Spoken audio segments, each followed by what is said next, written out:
Mari kita siap hati untuk kita masuk di dalam ibadah dan memulainya saja kita menyanyi Kidung Jemaat nomor 1. Haleluya, pujilah Allah yang agung Maha Esa, dan kata-kata selanjutnya. Haleluya, pujilah Allah yang agung Maha Esa. Dalam Kristus kita kenal Allah yang hidup, Bapa kekal. Kita masuk di dalam doa untuk pembacaan perenungan sabda Tuhan, dan saya mohon kesediaan Bapak Penutua Efusinda untuk pimpin kita dalam doa. Kami datang menyembah Dikau ya Allah dalam kekudusan-Mu saat ini. Menaikkan ungkapan syukur kami Tuhan, karena begitu besar cinta kasih-Mu dalam kehidupan kami. Untuk senantiasa memelihara kami Tuhan, menuntun kami. Bahkan Roh Kudus-Mu terus berkarya dalam hati dan pikiran kami Tuhan. Sehingga di dalam kami jalani kehidupan kami, tetapi kami disadarkan untuk kami memuliakan Dikau Tuhan dalam kehidupan ini, dan kami mengutamakan anugerah Tuhan yang sudah boleh berlaku dalam diri kami masing-masing, sudah boleh mengantar kami berada dalam persekutuan di tengah-tengah keluarga di sini ya. Ini semuanya bukan karena kebaikan kami Tuhan, tapi semata-mata karena anugerah. Oleh karena itu Tuhan, kami sungguh bersyukur kepada-Mu. Ya Allah Bapa kami dalam kerajaan surga, di tengah-tengah persekutuan kami saat ini Tuhan, kami rindu untuk membaca merenungkan kebenaran firman. Namun Tuhan, kami sadar siapa kami di hadapan hadirat. Kami adalah manusia yang penuh dengan kelemahan dan keterbatasan ya Tuhan, sehingga kadang-kala Tuhan kami tidak mampu untuk melakukan apa yang Engkau kehendaki dalam kehidupan kami. Begitu banyak hal yang kami lakukan Tuhan, melanggar akan kehendak-Mu Tuhan, lewat segala dosa dan pelanggaran yang kami lakukan Tuhan. Oleh karena itu Tuhan, kami mohon, kasihanilah kami saat ini ya Tuhan, hapuskanlah seluruh pelanggaran kami Tuhan. Layakkan kami untuk kami merenungkan kebenaran firman yang terus memberikan jalan bagi kami Tuhan untuk menuju kepada apa yang Engkau kehendaki. Ya Allah Bapa kami dalam kerajaan surga, hamba yang Engkau pakai malam hari ini Tuhan, tutup bungkus dengan kuasa Roh Kudus. Biarlah kehendak-Mu yang boleh berlaku lewat hamba-Mu Tuhan, sehingga kami boleh memperoleh kekuatan dan berkat lewat kebenaran firman-Mu dalam kami menjalani kehidupan yang Tuhan bisa anugerahkan buat kami. Berfirmanlah ya Tuhan, karena kami siap untuk merenungkannya. Hanya di dalam nama Yesus kami berdoa. Amin. Amin. Terima kasih Bapak Penutua. Kita masih di dalam kitab Bilangan, dan kali ini Bilangan pasal 20 ayat 2 sampai 13. Bilangan pasal 20 ayat 2 sampai ayat yang ke-13.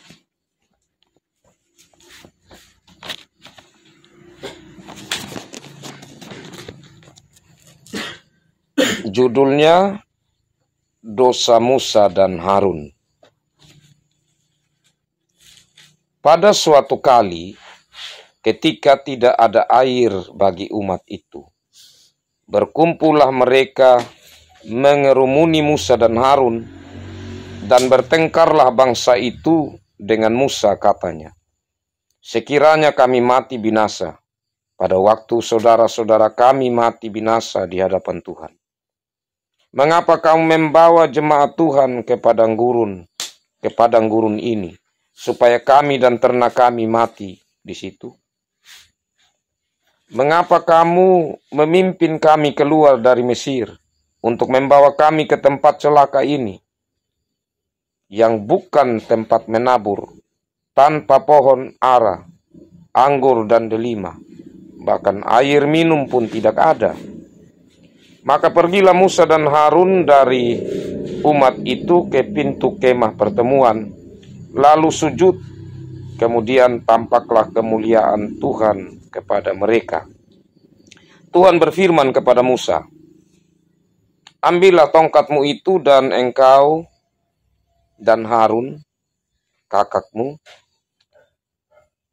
harus menyuruh umat itu berkumpul. Katakanlah di depan mata mereka, kepada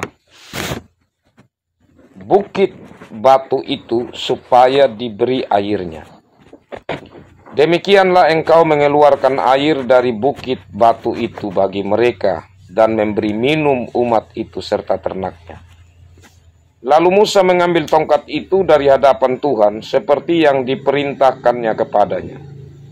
Ketika Musa dan Harun telah mengumpulkan jemaah itu di depan bukit batu itu, berkatalah ia kepada mereka, "Dengarlah kepadaku, hai orang-orang durhaka. Apakah kami harus mengeluarkan air bagimu dari bukit batu ini?" Sesudah itu Musa mengangkat tangannya lalu memukul bukit batu itu dengan tongkatnya 2 kali. Maka keluarlah banyak air, sehingga umat itu dan ternak mereka dapat minum. Tetapi Tuhan berfirman kepada Musa dan Harun, "Karena kamu tidak percaya kepadaku dan tidak menghormati kekudusanku di depan mata orang Israel, itulah sebabnya kamu tidak akan membawa jemaah ini masuk ke negeri yang akan kuberikan kepada mereka."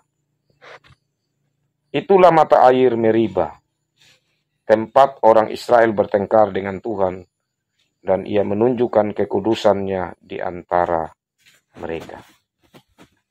Demikian bagian sabda Tuhan. Berbahagialah kita yang selalu rindu firman Tuhan, terlebih khususnya kita sebagai majelis jemaat, rumah tangga, majelis yang senantiasa rindu firman Tuhan dalam hidup kita, karena dengan firman Tuhan ini menjadi bekal bagi kita, terutama di dalam menjadi teladan bagi umat Tuhan.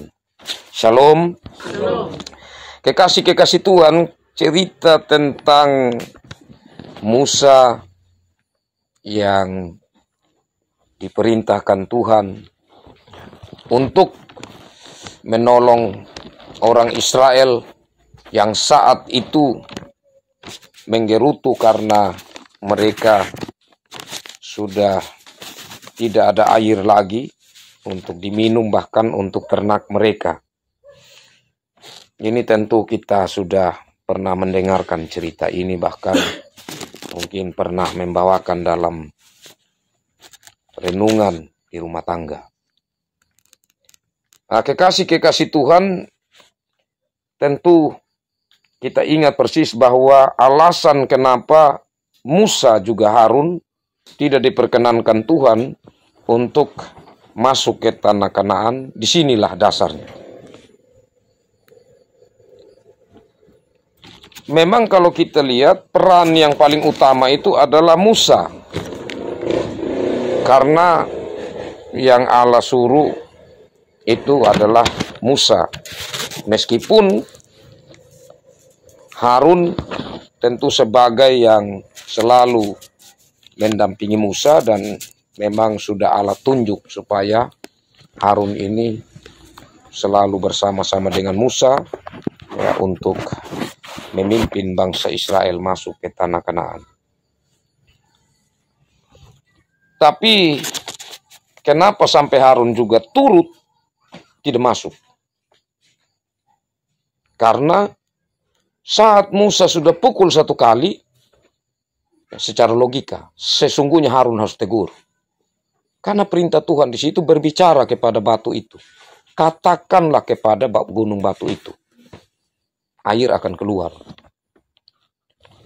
Tapi setelah sudah dilakukan oleh Musa yang pertama kali, Harun diam saja.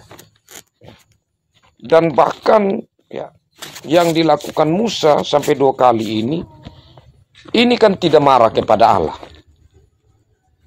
Tetapi lampiasan emosi Musa kepada bangsa Israel yang terus bersungut-sungut, yang terus ya apa begitu ya, marah sama Musa. Tentu sebagai pemimpin di sini, ya Musa sebagai manusia ada juga saatnya dia merasa bahwa ini sudah keterlaluan. Tapi tentu kekasih-kekasih Tuhan, apa alasannya sehingga Tuhan sampai ya memberi konsekuensi dari perbuatan Musa dan Harun ini dengan tidak menikmati tanah Kanaan. Ini karena mereka melakukan di depan umat. Mereka melakukan hal itu di depan umat, nanti akan menjadi satu hal yang dianggap enteng oleh umat saat berhadapan dengan Allah. Oh, kita punya pemimpin dulu, ya, Allah suruh begini, mereka buat yang begini, tidak masalah.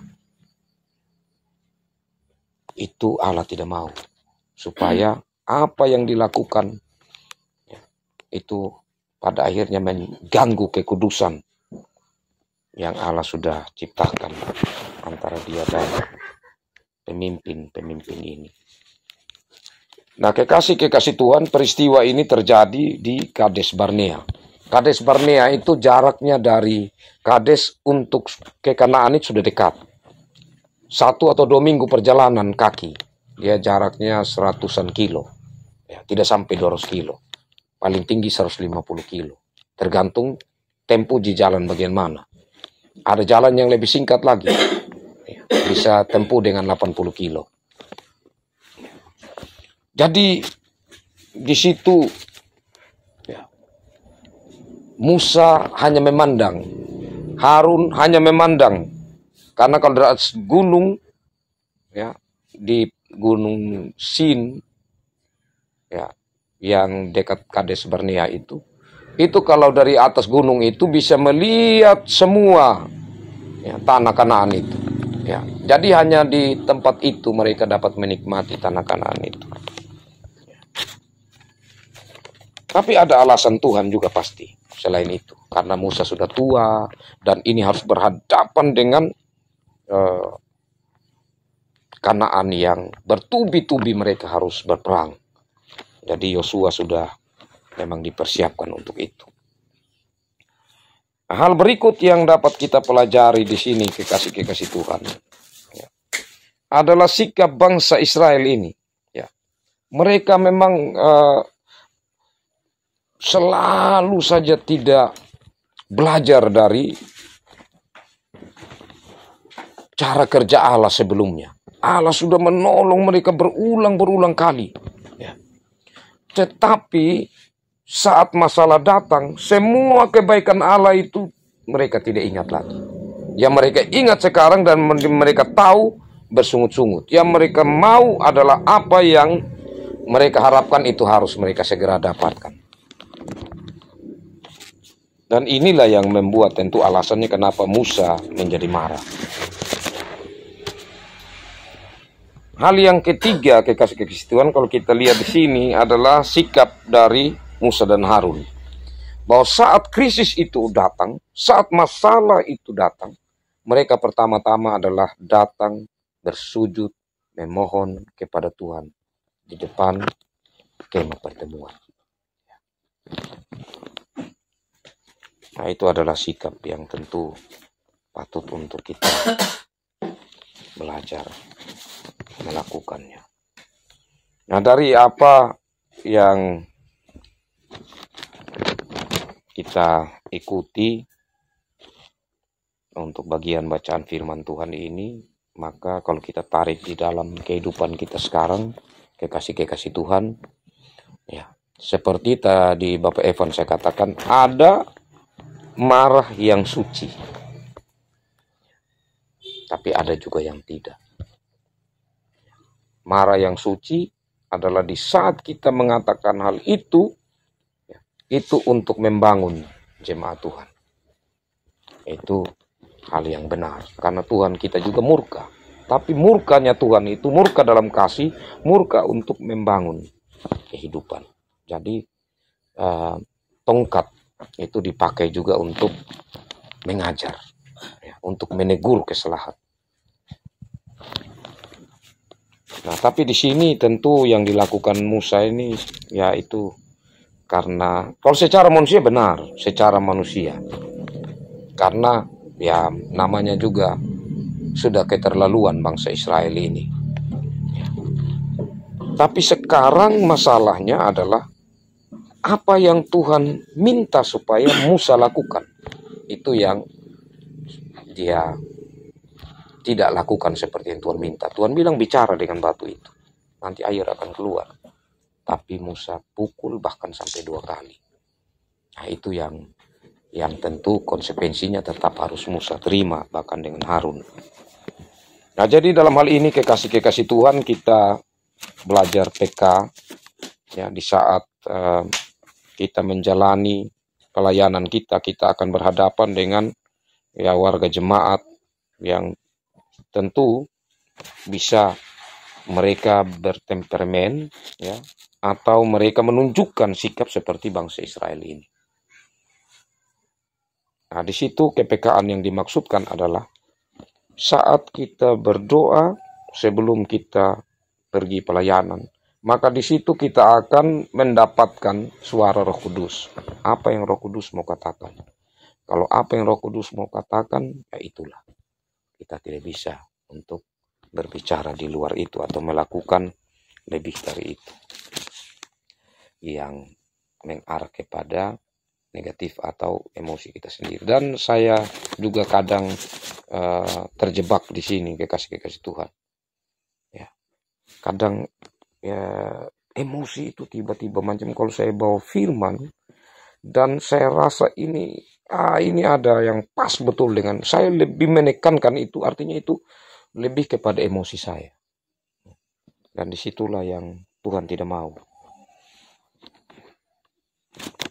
Hal yang kedua, kekasih-kekasih Tuhan, dari bagian firman Tuhan ini, kita belajar bahwa dalam pelayanan kita, itu kadang kita menjadi sasaran. Umat ini tidak mau tahu lagi tentang apa-apa kasih kemurahan Allah yang mereka sudah rasakan.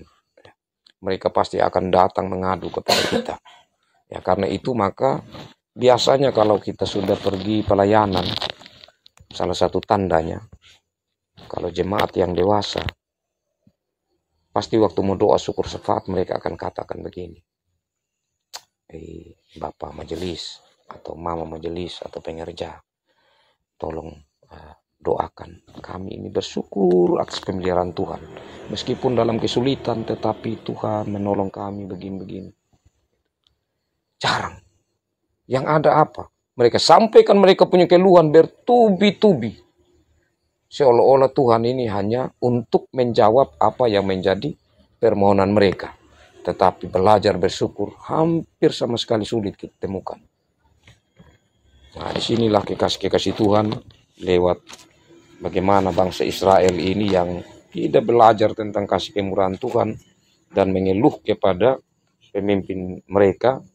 Nah, kita berupaya untuk memberi pencerahan kepada warga jemaat supaya mereka belajar terus melihat bagaimana cara kerja Tuhan dalam kesulitan-kesulitan mereka ada.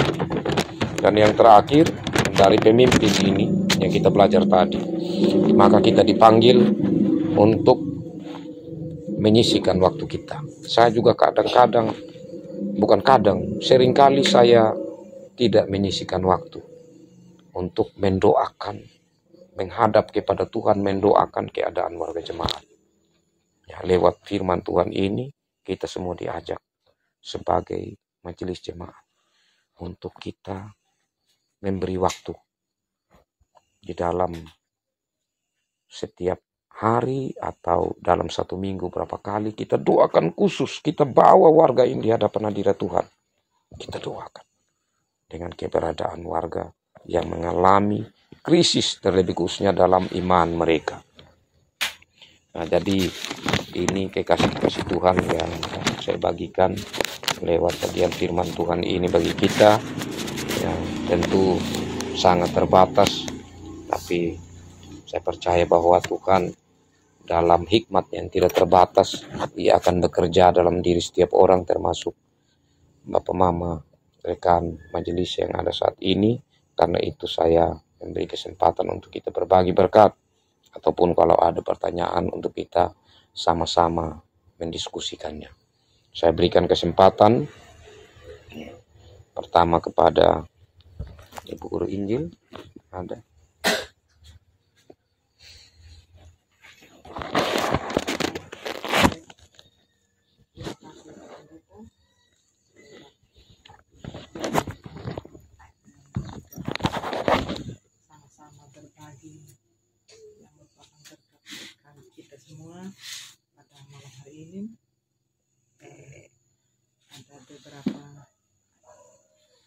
sisi seperti yang sudah kita baca dan sudah disampaikan oleh Bapak Pendeta. Yang pertama-tama dari sisi pemimpin, ada Musa dan ada Harun. Dan di sini tadi kita sudah ikuti dan juga kita sudah ceritanya ini sudah kita sama-sama ikuti bahwa Tuhan pakai mereka itu begitu lama. Bahkan sebelum itu, bahkan dalam perjalanan kepemimpinan untuk mengantar umat sampai di Israel. Begitu lama mereka menjalani apa yang menjadi tanggung jawab atau panggilan dari pada Tuhan. Namun mereka juga tidak terlepas dari kemanusiaan mereka. Dan di sini tadi kita bisa renungkan secara bersama-sama bagaimana sikap mereka, bagaimana tindakan mereka. Ya, itu karena kemanusiaan mereka. Karena berhadapan tantangan yang begitu berat, yang begitu sulit di dalam kehidupan mereka, yang memampukan mereka pada akhirnya tidak mampu untuk mengendalikan akal kemanusiaan mereka. Itu yang pertama. Yang kedua dari sisi umat, ya, dari umat Israel.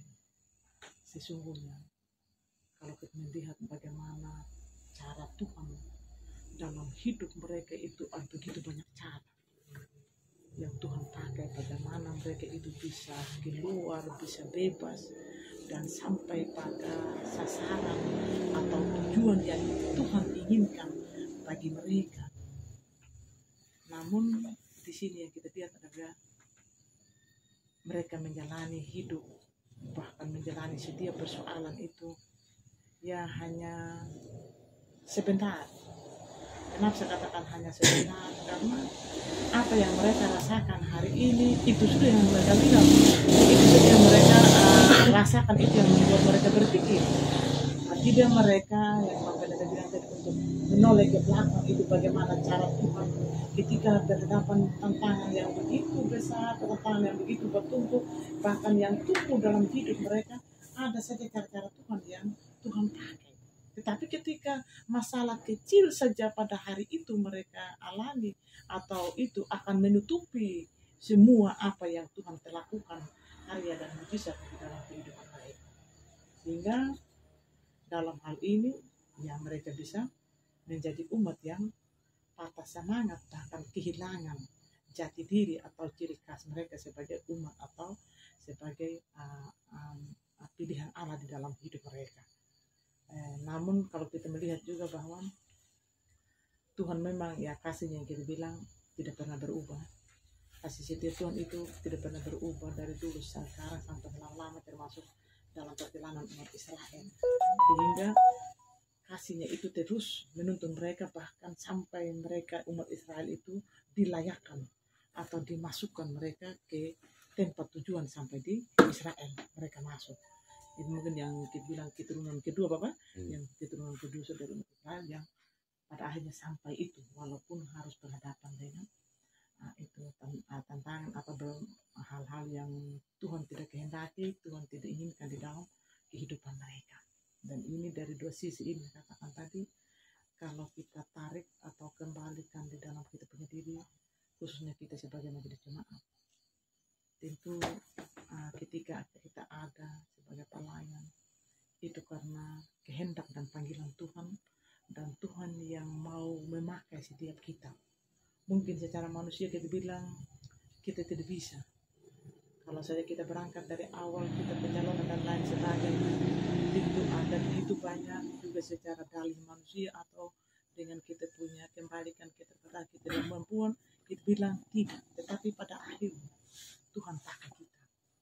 Bahkan setiap kita mungkin kita sudah ada yang sudah menjalani pelayanan kita lama.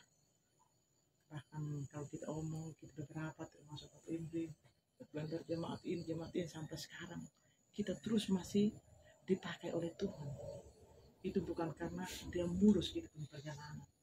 Sebenarnya yang membuat kita menyerah dan kita harus bilang biar sudah, atau saya istirahat sudah, karena tantangan, kesulitan, pergumulan yang tentu datang, baik secara pribadi, keluarga, bahkan di tengah-tengah pelayanan yang ada. Namun kasih Tuhan tidak meninggalkan kita, Dia tetap memberi kita semangat, memberi kita kekuatan, sehingga kita ada sampai saat ini. Dan tentu kita rasakan secara pribadi dalam pelayanan, dalam melaksanakan tugas itu begitu banyak juga yang secara kemanusiaan yang tidak berkenan terhadap sesama manusia, bahkan terhadap Tuhan. Tetapi yang kita syukuri, Tuhan masih memberi terus kesempatan ini. Berarti ketika Tuhan masih memberi kesempatan, walaupun kita melakukan hal-hal yang tidak berkenan atau ada hal-hal yang tidak sesuai dengan kehendak Tuhan, berarti di sini bukti bahwa Tuhan sangat mengasihi kita. Tuhan mau mengantar kita, terus membimbing kita. Apa yang menjadi misi ketika Tuhan memanggil setiap kita. Dan juga tentu ya hal yang tidak mudah juga dalam menjalani pelayanan, dalam kita memiliki kesabaran, ketenangan. Ya kadang-kadang secara manusia itu dia bisa redup dalam hidup kita karena berbagai macam tantangan hidup. Tetapi yang saya kembalikan terus dalam pribadi kita, sampai saat ini kita masih kuat, kita masih semangat, masih punya peluang untuk terus melayani. Itu kasih Tuhan yang terus kita pelihara kita pada masa-masa yang akan datang, sehingga menghadapi hari esok tidak membuat kita takut, karena kita sudah rasa, kita sudah lihat, kita sudah nikmati bagaimana cara Tuhan, dan cara Tuhan yang akan kemarin itu juga yang akan menuntun kita di masa yang akan datang. Dan yang berikut lagi dari sisi jemaat, saya katakan tadi, kita berhadapan dengan jemaat yang seperti Bapak Pendeta bilang tadi, kadang-kadang kita menjadi jemaat yang tidak belajar bersyukur. Belajar bersyukur saya katakan tadi ya, kadang-kadang kita hanya berpikir untuk hari ini. Kalau hari ini kita sulit, kalau hari ini ada tantangan, ada kerikil, itu yang kadang-kadang kita lupa untuk melihat apa yang Tuhan telah kerjakan ketika kita kemarin masalah atau pergumulan begitu besar, tetapi saya bisa lewati. Kalau hari ini Tuhan izinkan masalah ini terjadi karena kita tidak punya iman yang kuat, maka itu bilang membuat kita lemah dalam hidup ini, sehingga kenyataan yang terjadi di tengah-tengah jemaat kita khususnya cabang Kepopong, semakin kita lemah dan semakin kita menjauhkan diri dari pertemuan-pertemuan atau persekutuan-persekutuan ibadat.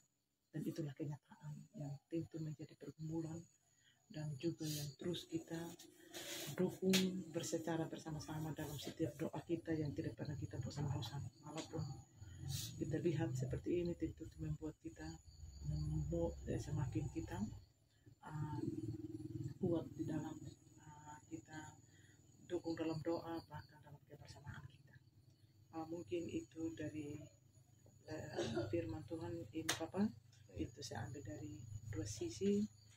Itu hanya saya belajar dari pengalaman yang sudah kita lewati secara bersama-sama, khususnya saya secara pribadi. Kami kembalikan. Baik, terima kasih Bu Rinjil. Selanjutnya Bapak Pendeta Ote Togul. Baik, terima kasih. Baik, aplikasi kekasih Tuhan dari firman ini, setelah kita membaca dan merenungkan, saya coba melihat bahwa dari cerita ini merupakan saya ambil satu kesimpulan besarnya bahwa pengaruh kondisi atau keberadaan umat yang membuat atau yang menyebabkan seorang pemimpin atau pelayan bisa jatuh dalam dosa. Nah, itu gambaran daripada firman ini.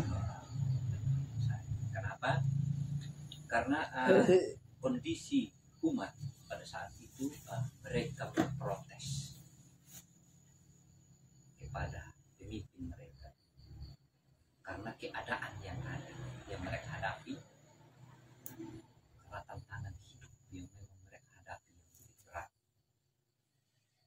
berbeda apa yang mereka harapkan, kenyataannya lain.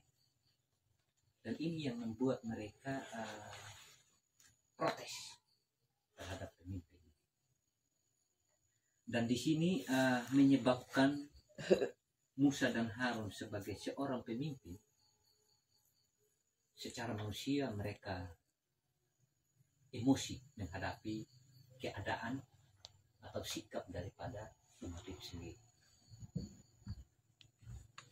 Dan disitulah karena sikap, karena pengaruh itu, mereka secara manusia juga adalah mengalami suatu emosional, dan itu yang membuat mereka jatuh dalam dosa. Karena ketika mereka kedua pemimpin ini menghadap kepada Tuhan dan Tuhan berfirman kepada mereka, apa yang diperintahkan Tuhan bukan itu yang mereka lakukan.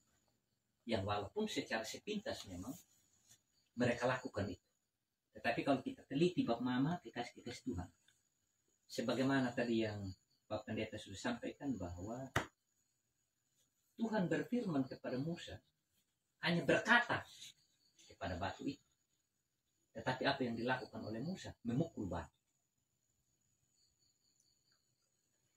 Itu yang pertama. Dan hal yang kedua bab mama, mungkin karena pengaruh emosi juga, apa yang dinyatakan oleh Musa pada ayatnya yang ke-10, hai orang durhaka. Jadi di situ Musa tidak menyatakan bahwa dengan kuasa Tuhan air itu ada, tetapi dia bertanya kepada umat itu, apakah kalian mau kami mengeluarkan air dari gunung ini? Kami, artinya ini manusianya yang ditunjukkan. Itu kalau kita lihat bagaimana. Dan memang terasa wajar juga Musa dan Harun ini mengalami itu, karena dari tekanan tadi. Dan ini bab mama yang membuat Musa dan Harun mereka tidak diperkenankan, karena dalam keadaan apapun seorang pemimpin, bahkan mereka ini adalah yang paling dekat dengan Tuhan, karena pada masa itu mereka berhadapan langsung, berbicara langsung kepada Tuhan, dan mereka mengalami. Dan sekarang bagaimana aplikasinya kita dalam kehidupan kita berjemaat, terlebih khusus kita di cabang tubuh, hal yang sama terjadi.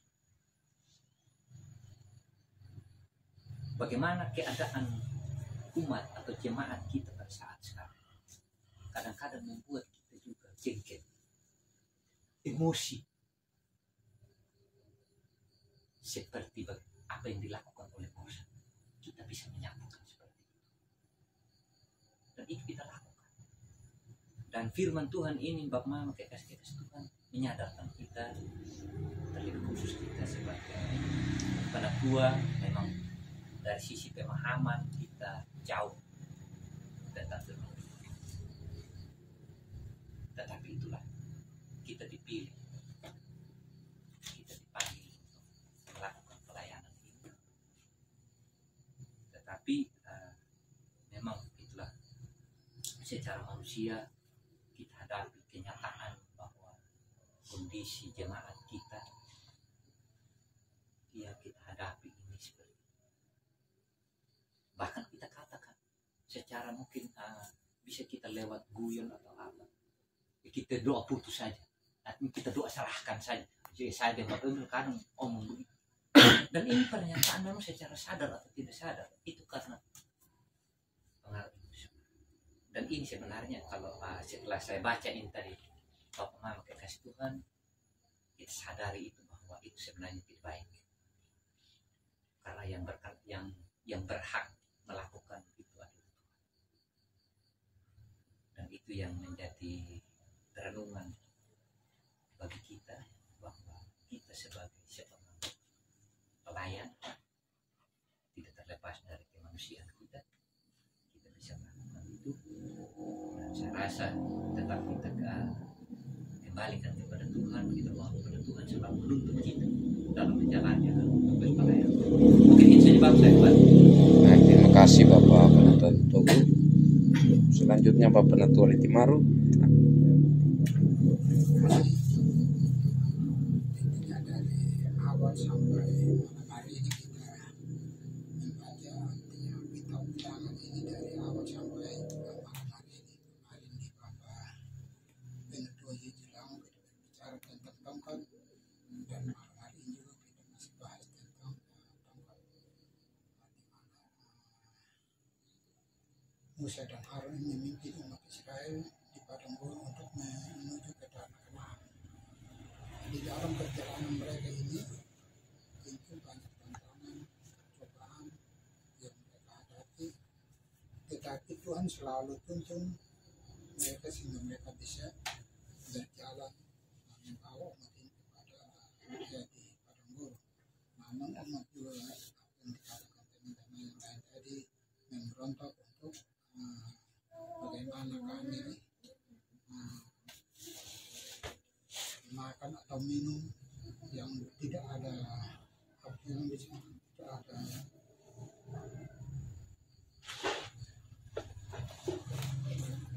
ada air, tidak ada pohon-pohon di padang gurun situ. Namun mereka membawa umat ini. Mengapa harus seperti yang saya tanya Bapak, mengapa harus Musa lagi yang tidak bisa masuk di tanah Kanaan? Karena mereka sudah begitu ambil begitu rupa untuk memimpin umat ini untuk masuk ke tanah Kanaan, tetapi Musa dan Harun ini tidak bisa masuk ke tanah Kanaan. Mungkin itu saya harus kembali. Ya, baik, terima kasih. Jadi padang gurun itu gambaran tentang perjalanan hidup kita. Perjalanan hidup kita di mana banyak tantangan. Seperti kalau dalam perjanjian baru, tantangan saat Yesus berpuasa di padang gurun, iblis datang mencoba dia. Jadi tantangan itu selalu ada. Dan Kanaan, ya, itu adalah gambaran tempat perhentian. Karena di Kanaan itu secara geografis itu Eden di situ. Jadi kita juga akan menuju kepada Firdaus. Ya. Maksud saya di sini bahwa Musa tidak masuk di Kanaan itu secara geografis, tanah. Tetapi sorga tetap menjadi bagiannya. Itu lebih penting daripada tanah itu. Ya. Karena kepemimpinan Musa sepanjang itu dengan kasih kemurahan Allah yang besar tidak akan membuat Musa gagal untuk menikmati Firdaus. Kalau tidak menikmati tanah Kanaan, tidak ada masalah untuk itu. Nah, hanya kenapa Allah mengatakan itu? Karena Musa yang paling dekat dengan Tuhan. Dan apa yang Musa lakukan, kalau Allah tetap membiarkan, tidak ada konsekuensinya, itu jadi pelajaran yang kurang baik bagi bangsa Israel. Jadi goalnya sebenarnya di situ.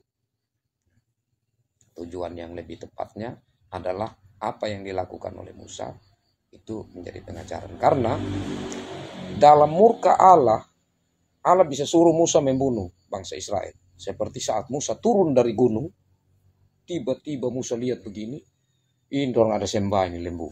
Tuhan bilang bunuh mereka. Musa bunuh. Tapi sekarang murka Allah tidak Allah tunjukkan. Allah hanya tahan diri dan Allah bilang Musa berkata. Tapi Musa dia mengambil murka Allah, itu tidak boleh. Nah, jadi di situ sebenarnya konsekuensinya tetap dapat. Tetapi kasih kemurahan Allah yang besar membuat Musa saat itu dan Harun tidak mati. Sedangkan kalau bangsa Israel salah mati. Nah, itu yang kalau kita lihat, jadi berarti Tuhan betul-betul mengasihi dia punya anak-anak yang dia pakai khusus untuk menjadi pemimpin. Ya, tidak ya saya pikir itu bersyukur, masih wajar saat Tuhan bilang ya kau tidak usah masuk sana, kan paling tidak sudah lihat juga, dan mungkin dia bersyukur juga, baik Tuhan, saya tua begini pergi masuk berperang di sana, jadi ada pertimbangan-pertimbangan yang membuat Musa pasti dia mengerti keadilan Tuhan di situ. Ya, pertanyaan yang sungguh menarik, terima kasih. Ya. Itu saja. Oke, Bapak Penatua Yohanes Teolangus. Ada sedikit saja gambaran. Iya. Bisa langsung tarik dalam pelayanan yang akan hadapi sebagai penatua. Sesungguhnya seperti ini, jemaat Tuhan. Yang walaupun dia melihat sesuatu mujizat atau pekerjaan kuasa Tuhan dalam hidup orang lain selain dalam pribadi, itu pun hanya masih bersifatnya bertanya-tanya dan bahkan mau mencobai lagi bagaimana dia bisa seperti itu. Sama halnya dengan pelajaran tentang jemaat Tuhan tentang bangsa Israel Iya. yang mengalami suatu perjalanan atau sebuah perjuangan yang ingin tercapai. Perjuangan mereka bangsa Israel berjalan atas pada bumi sampai puluhan tahun. Yang mereka rencanakan sebenarnya adalah masuk dalam tanah perjanjian sesuai tuntunan atau pimpinan Musa. Itu pun karena Musa merasa bahwa Tuhan betul ini ada menjanjikan. Bahkan bangsa Israel ini hanya mengikuti saja. Artinya ikuti saja maksud pemimpin mereka ini, Musa, artinya ikuti. Mari ke jalan, oke. Yang sesungguhnya mereka masih rindukan itu bahwa tanah Mesir itu yang begitu hikmat mereka. Sama halnya kehidupan kita, karena kita masih mengingat kembali kehidupan kita yang masih lalu. Jadi selalu mempertahankan apa kehidupan saya kemarin ini. Nah, artinya mengingat itu. Sedangkan pekerjaan Tuhan dalam hari ini itu bisa lihat nyata. Cara-cara karya Tuhan, baik lewat kehidupan orang lain maupun dalam hidup saya pribadi pun pasti kita lihat bagaimana mungkin sesuatu terjadi atau bisa menjadi salah satu hal yang tidak mustahil secara manusia. Karena apa? Dilihat dari sisi latar belakang atau pengalaman. Kenapa orang ini seperti itu? Contoh hal-hal kecil saja. Seandainya kita mau belajar dari sesuatu yang tidak masuk akal, dia menjadi masuk akal. Sepikir ini jemaat Tuhan atau umat Tuhan tidak pernah merasa bahwa apa yang saya harus lakukan dan apa yang harus saya perbuat demi dan untuk menerima janji Tuhan.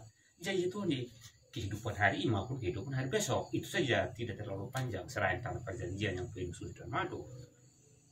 Karena janji Tuhan itu dia masih menginginkan hari ini kita hidup, besok kita masih bisa hidup.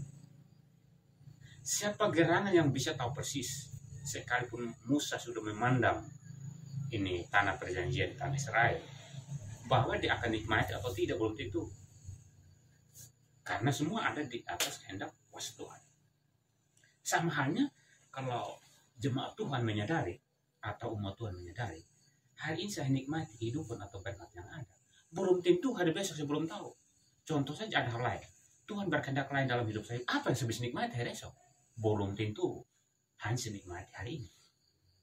Nah, saya pikir Bapak, Ibu Penatua, kalau hal-hal ini kita bisa bawa dalam ya lewat pelayanan yang kita lakukan, bisa membuat pencerahan atau ya kalau ada yang mengerti dia bisa menikmati dan ada yang tidak mengerti mungkin dia tidak menerima. Mungkin sejauh itu saya dapat tambahkan sedikit Bapak, saya kembalikan. Baik, terima kasih Bapak Penatua Cilangu.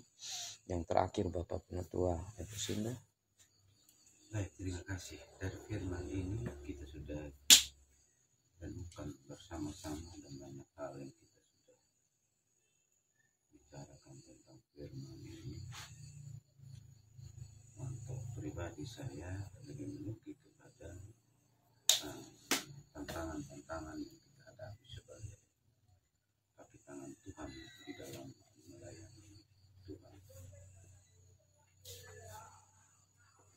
di sisi lain memang kita sadari bahwa untuk jemaat hukumata ini 25% saja yang memang orang Kristen yang paham Alkitab. 75% ini lebih banyak yang memang tidak paham tentang firman Tuhan. Sehingga dasar ini juga yang mengantar kita untuk seringkali kita memahami, memaklumi dan lain sebagainya. Namun di sisi lain juga sebagai manusia biasa kadang-kala kita juga diuji. Kita punya kesabaran dan lain sebagainya. Seperti Maria katakan tadi, kadang-kala kita bilang kita serahkan sudah kepada Tuhan dan lain sebagainya. Dan ini yang seringkali saya lakukan ini. Apakah ini adalah hal yang membuat saya tidak akan masuk ke kanan atau bagaimana? Karena seringkali itu saya lebih suka kalau orang itu sudah lewat batas itu cepat sekali itu saya serahkan kepada Tuhan. Saya minta Tuhan bertindak mati sekalipun itu karena kuasa Tuhan. Yang penting kita tidak dengan tangan, kita tidak kotori kita punya tangan.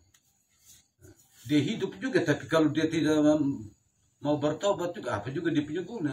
Lebih baik serahkan sudah ini orang kepada Tuhan. Tuhan yang akan bertindak. Sering kali itu yang terjadi itu. Nah, kalau kita juga terlalu kayak gimana maksud saya ini pemahaman ini ya? Ya semakin orang menganggap itu lihat saja orang majelis tetapi ini begini. Ya kadang-kala kapan juga waktunya baru dia sadar. Kadang pekalurunya tombol tumplah, kan begitu. Artinya di luar batas kemampuan kita serahkan kepadaku karena pembalasan itu adalah hakmu. Ini juga di sisi lain ada firman yang mengatakan begitu. Jadi saya juga lakukan itu. Kalau terlalu kelewat batas saya sudah. Kita doakan saja sudah ini orang kan nanti Tuhan yang bertindak. Tapi lewat kita merenungkan ini firman Tuhan ini saya jadi takut lagi juga. Jangan sampai membuat saya tidak masuk surga lagi ini kalau saya begini ini. Ini pertanyaan lagi. Nah kalau begitu terus lagi, lalu kira-kira cara apa yang kita harus pakai? Tapi yang saya pahami selama ini, yang penting bukan kita yang lakukan. Serahkanlah kepada kaum ini ya sudah pakainya ini tombol tuh masalah tindakan itu kan Tuhan yang bertindak. Itu yang saya renungkan selama ini dan seringkali memang saya lakukan ini. Saya jujur untuk apa yang saya pele-pele itu saja yang saya tanya Pak Pele. Ya. Baik, terima kasih. Jadi kita tentu menghadapi banyak kasus kalau dalam pelayanan. Tapi kalau kita perhatikan di sini, tidak bisa kita samakan. Kasus yang ada di sini, ini pertama, umat ini sudah berulang kali melihat tangan Tuhan yang penuh kuasa dan kasih. Nah, mereka sudah berkali-kali mengadu kepada Musa. Dan berkali-kali Allah menyatakan kemurahan. Jadi kalau Alkitab bilang itu bangsa Israel bangsa yang tegar tengkuk, itu sudah. Nah, hal yang kedua, karena mereka ini secara komunitas, coba beberapa orang saja, ini serentak semua ini. Nah, serentak semua, dan itu tentu kesalahan yang fatal. Yang sesungguhnya. Tapi kasih kemurahan Allah ini yang begitu besar, tetap melayani mereka. Melayani mereka. Lewat Musa dan Harun. Karena air tetap dapat, mereka dapat. Tetap melayani mereka. Hanya di sini, pelayanan yang dilakukan oleh Musa dan Harun itu karena emosional melampaui apa yang Tuhan mau. Nah, itu konteksnya. Nah, dalam hal ini berhadapan dengan warga jemaat, kalau warga jemaat ini yang seperti bangsa Israel contohnya, mereka sudah dibawa oleh Tuhan, ini kan dalam perjalanan sudah, begitu menikmati kasih kemurahan Tuhan, tapi mereka sama sekali macam tidak peduli dengan hal-hal yang Tuhan sudah nyatakan. Nah, ini seperti juga yang Bapak Emil bilang, ya jemaat kita ini masih 75%. Nah, itu masih sulit. Artinya kalau itu yang 25% yang melakukan itu, wah harus tegas. Kenapa? Karena kalau yang 25% ini yang sudah mengalami kasih Kristus kemurahannya selama hidupnya, baru mereka yang menjadi pengaruh untuk yang lain. Wah, itu harus kita tunjukkan. Tapi itu juga lewat yang saya katakan tadi. Kita berdoa, Tuhan saya harus lakukan apa? Supaya kita melakukan itu. Karena begini, ada kuasa yang Tuhan berikan. Tuhan bilang begini, saat engkau mengatakan dosa orang ini diampuni, dosanya diampuni. Saat engkau mengatakan itu kepada murid-murid, katakan dosanya tidak diampuni, tidak diampuni. Karena apa yang engkau ikat di bumi akan terikat di sorga. Itu bukan Yesus mengatakan pada dirinya, tetapi Yesus mengatakan kepada para muridnya. Artinya Tuhan memberikan otoritas. Ya, tetapi otoritas itu sekali lagi dipakai di dalam perenungan yang mendalam. Ya, kalau memang ini kita sudah yakin bahwa Tuhan ini engkau punya suara dan ini untuk membangun jemaat-Mu, lakukan. Nah, itu saya pernah juga. Waktu saya masih di salah satu jemaat, waktu saya vikaris. Saya suruh semua dalam hari Minggu itu, majelis semua berlutut. Mungkin saya pernah cerita ini. Saya bilang, Tuhan, engkau yang punya kehidupan, nyawa. Kalau Tuhan berkenan, biarlah setiap bulan ada orang yang meninggal di sini. Betul, Bang. Dan betul, tidak sampai 1 bulan. Beruntun orang meninggal sakit. Hujan juga tidak turun. Karena minta hujan. Karena begini, saya pimpin begini, di Bapak Ria di situ baru main judi. Ini ibadah penghiburan. Ini istirahat dulu, jangan main judi. Pimpin di situ, kita kan main di sini. Makanya hari Minggu saya bilang majelis berlutut semua. Karena memang penjudi semua di itu tempat. Dan pada akhirnya apa? Pada akhirnya mereka dapat teguran itu dari Tuhan. Tuhan dengar apa yang, dan itu saya waktu itu memang Roh Kudus yang mau untuk saya berbicara seperti itu, mendesak begitu, mendesak betul, harus lakukan itu. Ya, bukan secara emosi manusia saja, karena jarak antara masih 2-3 hari antara saya pimpin penghiburan dan hari Minggu itu saya bergumul dengan mendalam. Kenapa sampai begitu? Ya, itu memang sampai, ya minta maaf, kalau ada 4 orang main judi dan 1 perempuan sih, dia kalah, dijual diri sama yang menang, salah satu laki-laki sih.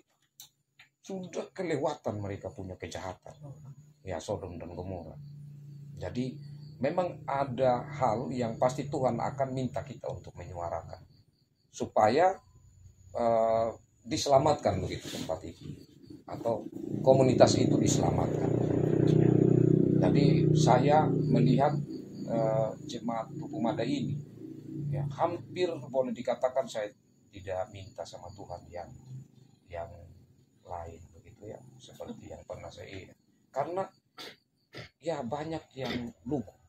Kita bilang begini, mereka ikut. Kalau mereka tidak ikut, ya itu karena tadi mereka belum memahami betul akan makna kehidupan iman Kristen. Nah, jadi ada memang saat-saat yang kita harus nyatakan secara tegas, karena otoritas itu Tuhan berikan.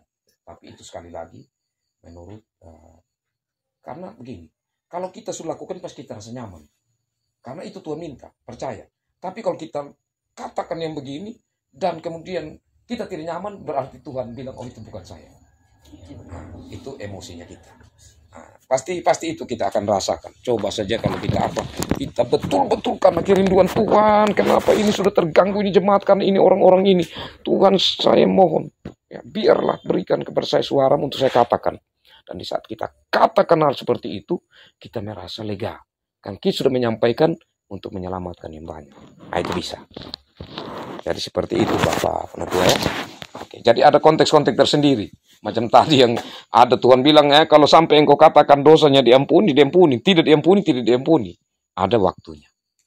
Tapi ada saatnya kita menahan diri untuk kita buka kasih kemurahan Tuhan, itu yang terjadi. Ya, yang paling terakhir, ini penting juga. Nah, Harun kenapa kena dampaknya? Jadi kekasih-kekasih Tuhan, ini antara kita pemimpin. Tetap katakan, kalau ada yang kita rasakan, oh ini, ya, seperti ini, contohnya minta maaf. Contohnya ini, kedua mama yang tidak hadir kan, sudah dari awal sampai sekarang. Ya, waktu ketemu di gereja omong, jangan kita tahan diri, begitu. Karena itu hal yang memang kita harus katakan, begitu. Jangan seperti sudah pukul satu kali, ini Harun dia diam saja, tidak mau omong. Aja macam begini kita tetap harus omong, mama ya. Apa dulu, jangan pikir ini apa ini. Nanti kalau kita majelis ini tidak punya kesatuan, kekuatan, kita mau ngomong apa di ini warga. Nah, jadi hal seperti begitu kita tetap harus sampaikan. Salah satu contoh jadi sampai di sini, kiranya kita bisa tidak ambil kesimpulan kan semua kita sampaikan. Biarlah kita ingat bagian firman Tuhan ini akan sangat bagus kalau setiap kali bahan PA ini kita sampaikan nanti kepada warga, semakin kita ingat. Itu ada baiknya. Kita semakin ingat apa yang kita sudah pelajari bersama. Tuhan memberkati firman-Nya dan memberkati kita semua. Amin.